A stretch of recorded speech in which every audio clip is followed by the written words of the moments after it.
हाय नमस्कार साथियों। आज का जो वीडियो हम लेकर के आए हैं इसमें डिस्कस करेंगे कि जो अभी रिसेंटली अटल सेतु महाराष्ट्र में बन के तैयार हो गया है, जिसका मेन काम है कि नई मुंबई और पुरानी मुंबई को कनेक्ट करने के लिए बनाया गया है। साथियों, ये ब्रिज हमारे लिए भारत के उन महत्वपूर्ण ब्रिजों में से सबसे महत्वपूर्ण ब्रिज है, क्योंकि अब तक के भारत में जितने ब्रिज बनाए गए हैं उनमें से सबसे बड़ा और सबसे एक्सपेंसिव ये हमारा ब्रिज है। आगे हम डिस्कस करेंगे कि विश्व के सबसे बड़ा 12 जो हमारे ब्रिजेस हैं उनमें से 12th नंबर पे भारत का ब्रिज आता है, जो कि अटल सेतु के नाम से जाना जाता है, जिसको माननीय पूर्व जो हमारे प्राइम मिनिस्टर है अटल बिहारी वाजपेयी जी के नाम पे रखा गया है। आगे हम डिस्कस करेंगे कि आखिर इस अटल सेतु से जुड़े हुए कौन कौन से महत्वपूर्ण तथ्य हैं जो हमारे लिए बहुत ही आवश्यक होंगे एग्जाम के हिसाब से, और अगर किसी को किसी अन्य रिस्पेक्टिव डाटा रखना है तो उसके लिए बहुत ही आवश्यक होगा ये वीडियो। जैसा कि आप देख सकते हैं कि अटल सेतु के निर्माण का लंबा सफर, यानी कि अगर इसकी नींव की बात करी तो 1962 में पहली बार इस परियोजना पे विचार किया गया कि इस ब्रिज का काम कंस्ट्रक्शन चालू किया जाए। आप समझ सकते हैं कितना डिले हुआ कि 1962 से लेकर के 2024 करीब करीब 62 साल ही लग गए इसको अब तक कंस्ट्रक्ट होने में। 2006 में इस पर विचार किया गया, लेकिन 2006 में इस पर इस प्रकार से कोई काम हो नहीं पाया, और 2006 में इस पर निविदा बुलाई गई बट फेल हुआ प्लान। लेकिन 2014 में जब बीजेपी की सरकार आई फिर उसके बाद इस पे काम स्टार्ट हुआ, और 2016 में फाइनली पीएम मोदी ने इस पुल का शिलान्यास किया और 2018 में इस पर काम स्टार्ट हो गया। ये आप ब्रिज देख सकते हैं, 6 लेन का ब्रिज है, कितना औसम ब्रिज है। ये पीएम मोदी की ट्वीट है जब इन्होंने इसका इनॉग्रेशन किया था।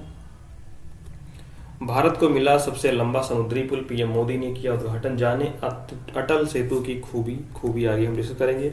देखिए हमारे एग्जाम के हिसाब से इसमें कौन कौन से इंपॉर्टेंट पॉइंट हैं वो डिस्कस करेंगे कि आखिर अटल सेतु के लिए हमारे सबसे महत्वपूर्ण तथ्य इसमें कौन कौन से। देखिए पहली बात तो भारत का सबसे लंबा ब्रिज है और उसकी कुल लंबाई 21.8 किलोमीटर है, यानी कि हम बात करें कि 16.5 किलोमीटर केवल ये ब्रिज के जो है हमारा ब्रिज ये समुद्र के ऊपर बनाया गया है, और 5.5 किलोमीटर का जो तुम्हारा ब्रिज है ये बनाया गया है लैंड के ऊपर। यानी कुल मिलाकर के 21.8 किलोमीटर लंबा ब्रिज है। अब तक के भारत में जो ब्रिज बनाए गए हैं उनमें से ये सबसे लंबा ब्रिज है, क्योंकि एक ब्रिज बना था इसके पहले भूपेन हजारिका जो कि असम में है, वो लगभग 9.5 किलोमीटर का है, लेकिन उससे भी ज़्यादा लंबा ये है।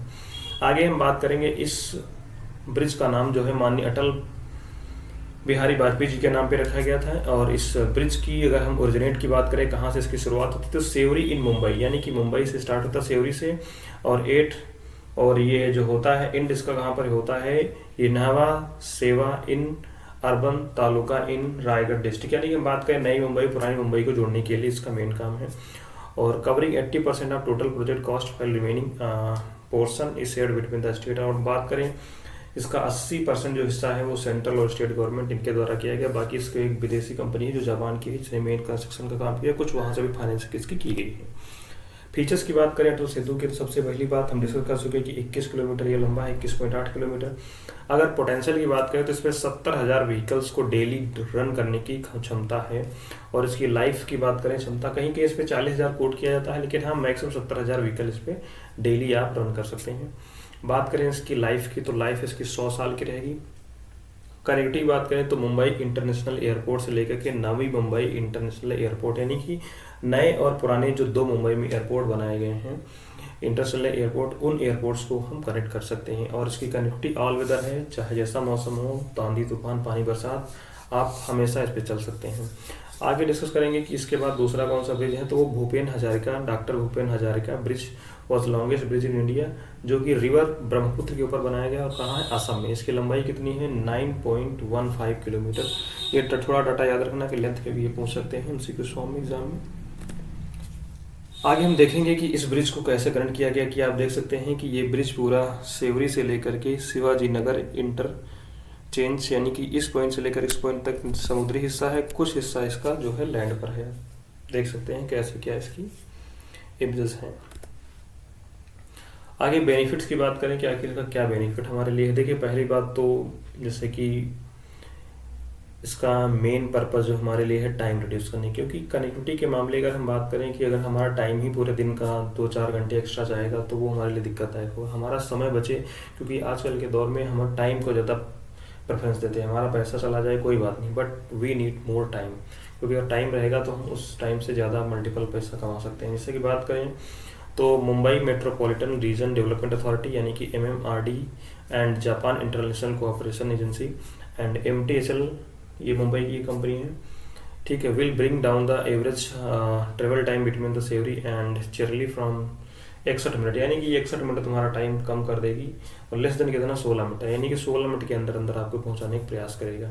तो 40,000 गेस किया जा रहा है कि 40,000 व्हीकल्स जो इस पे हैं करीब करीब ये डेली चलाए जाएंगे इस समय 2024 में जब ये ओपन किया जाएगा।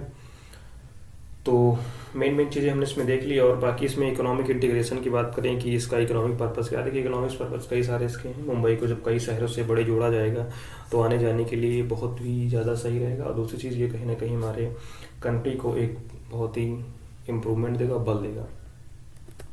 देखिए सबसे बड़ा मुद्दा जो इसमें चर्चा में रहा है कि अटल सेतु ब्रिज का जो टोल टैक्स का मामला है वो क्या है। देखिए अटल सेतु ब्रिज का जो टोल टैक्स है वो कहीं ना कहीं अगर चर्चा में है ज़्यादा, क्योंकि अगर हम कार की बात करें तो मंथली आपको 12,500 रुपये देने का, जो कहीं ना कहीं ज़्यादा मुझे लग रहा है।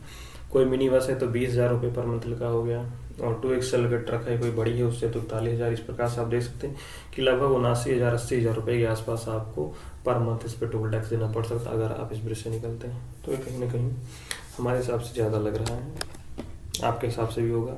ये हमने डिस्कस किया है कि 5.5 किलोमीटर ज़मीन पर होगा, 17,840 करोड़ रुपए इस पर लागत लगी हुई। समुद्र पे 16.5 किलोमीटर, ये ब्रिज की लंबाई देख सकते हैं, कितना औसम ब्रिज है यार।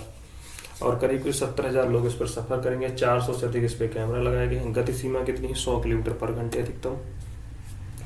अटल सेतु से मुंबई में क्या बदलेगा। देखिए बदलने की पहली बात तो 15 से 20 मिनट का जो 2 घंटे का समय जो सफ़र लगता था वो 15 से 20 मिनट में हो जाएगा। और बात करें यात्रियों को 500 रुपये का जो ईंधन होता था सब वास्तव में उसकी बचत हो जाएगी। मुंबई बंदरगाह और जवाहरलाल नेहरू बंदरगाह यानी दोनों एयरपोर्ट्स को हम कनेक्ट कर सकेंगे, जो तुम्हारे हैं उनको कनेक्ट कर सकते हैं। दूसरी चीज़ हम बात करें गोवा, पुणे और दक्षिण भारत की यात्रा करने में भी काफ़ी कम समय लगेगा, क्योंकि उसको बहुत ज़्यादा कनेक्टिविटी में मामले में आगे कर देगा। और finally I would like to say thanks for watching this video. थोड़ा सा मैं आज जल्दी में इसलिए हूँ क्योंकि कुछ हेल्थ इशू है, और अगर वीडियो अच्छा लगा तो कृपया करके आगे बढ़ाएं और हमें भी थोड़ा सा आगे काम करने का मौका दें। तब तक के लिए साथियों जय हिंद, नमस्कार, और आपका भविष्य उज्जवल।